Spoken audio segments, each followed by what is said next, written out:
sa bayan ng Tuaw, lalawigan ng Cagayan dahil sa pag-apaw ng Chico River na sinabayan pa naman naglalaki ng troso kasunod ng hagupit ng Bagyong Juan.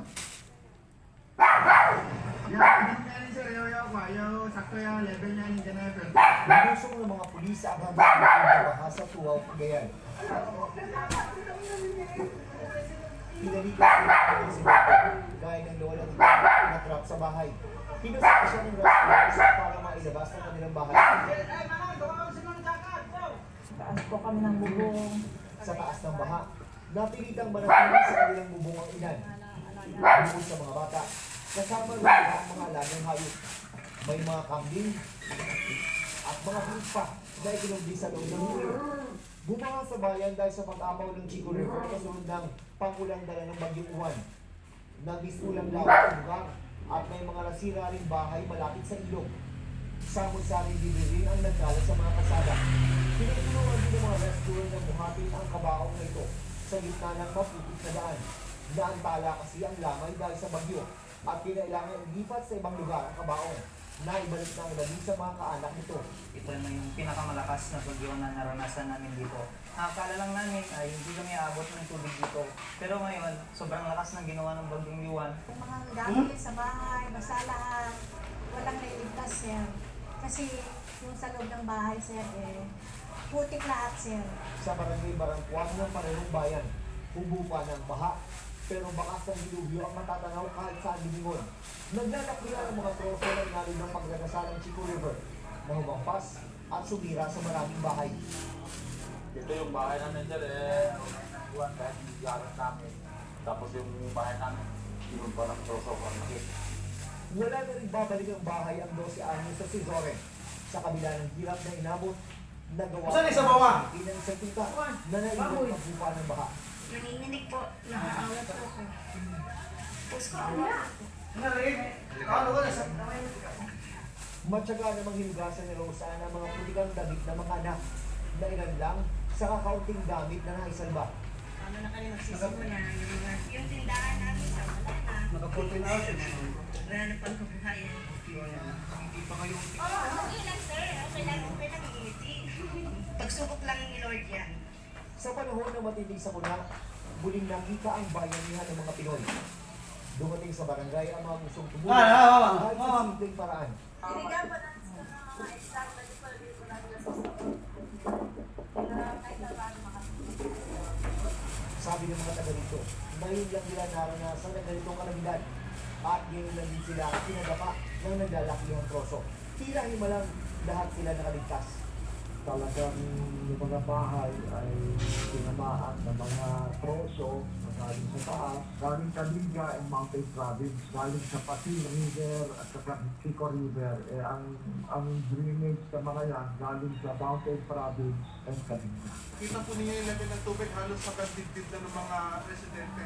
Nalubog din sa mataas na baha ang tumigaraw dito. Halos abot ng gabubong. Kinailangan ng magbangka ng rescuers para maigtas ang mga residente. Ang ilan nga sa kanila sa bubong na dumaan para maigitas na hanggang dibdib na baha. Dibdib pa ng ilang residente sa pagbikas ang kanilang mga alagang hayop. Kailangan ng mga motorista to, lalo na pagtagol. Nasa 1,000 residente ang isipagbikas dito sa bayan ng Tuaw. Malaking problema ang kinakaharap ngayon noong mga wala nang babalikang tahanan. Dalawang posibilidad na pwedeng mangyari sa kanila. Walang yung hanggang muna, kaya nakapilot naman ha. O makita na muna Walang sa yung kanilang mga nakapilot kamatayan. naman. Maraming salamat, June Veneracion. Sold ka na may sold. Salamat ka naman ang Aurora. Tumagpad din ang matinding salang iniwan ng storm surge. Sa Yan, mga bahala kasalanan mamili. ng pag-asa ay maaaring kapag tayo o higit pa ang taas ng dalulong na nilikha ng Bagyong Juan kumpara noong Yolanda. Dua-dua, ma. Pura na kami sa flight. Kaya, Bigay sa pagbubukas nga nung nasirang kalsada ay narating na ng ating team itong Northern Aurora at dito nga Vicky ay tumambad sa atin ang malawak na pinsala na dulot ng Bagyong Juan. Keep going with Vaseline. Powerful SPF glutathione and serum. Kaya maalang mo ba na rin sa... Glowing skin. Di, ano sa...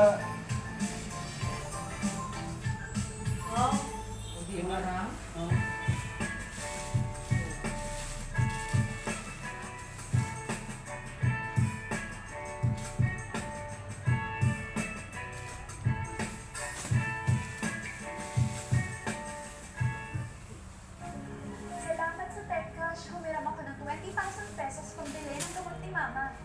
Salamat sa TechCash. Humiram ako ng 15,000 pesos pambayad sa renta at tubig. Gamitin mo ang TechCash para sa pangangailangan mo. Makakahiram ka ng hanggang 30,000 pesos.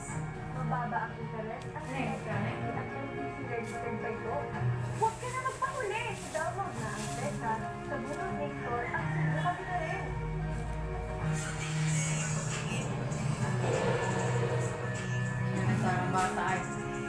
Ako pa alam naman. Ano na yan?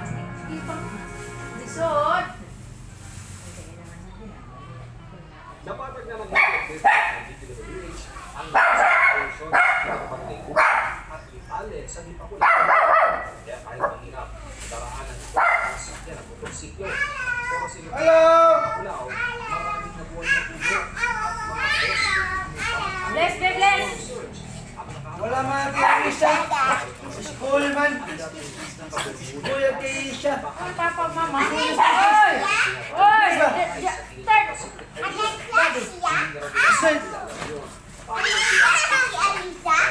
Ha? Wala. Kaya sa school. Mga papa? Hindi na po namin alam kasi. First time po namin papasok po na wala akong baka eh. Maaawa po ako sa mga anak ko po. Pero papasalamat naman po ako sa Panginoon kasi kahit paano po ay kahit wala po Eh, sa basit, mami. ligtas naman po kami. Hindi ko alam kung talaga kung saan po talaga ako magsisimula. Kasi kahit sa inaasahan kong pananiman, kahit konti nga lang na pangtaguyod ko sana, hindi nga lang pa po. ang padre ng pamilya na si Samson hindi na pagpapahamak ng kantay isa rin pa ang mga gamit. Nakita raw ito ng kanyang anak na labis ang trauma ngayon. Ipinakausap ng kanyang ina ang bata sa amin pero hindi niya mapigilan ang pagluha.